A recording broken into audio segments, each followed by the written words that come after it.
ঝোল বানাচ্ছি, লাল লাল ঝোল। মেয়ে খেতে চেয়েছে মাছের আলু পটল দিয়ে।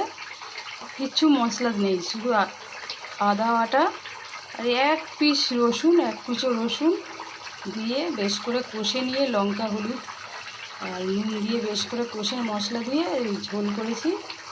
এই দেখুন, একটু জিরে, এরম করে ঝোল করবে। এই লাস্টে জিরে দিলাম, একটুখানি মিষ্টি গুড় দিলাম সামান্য, ব্যাস। এবার টকবক করে ফুটছে, এবারে মাছটা দিয়ে দেবো। এরকমভাবে ঝোল বানিয়ে তোমরা খেয়ে দেখো, খুব ভালো লাগবে। মাথা আমি ভালোবাসি, মাথা দিলাম। মাছ ফুটে উঠবে, একটু উঠলেই ঝোল হয়ে যাবে। খুব টেস্টি, খুব ভালো লাগে খেতে এই মাছের ঝোলটা। এইভাবে মাছের ঝোল করবে তোমরা, খুব ভালো লাগবে খেতে।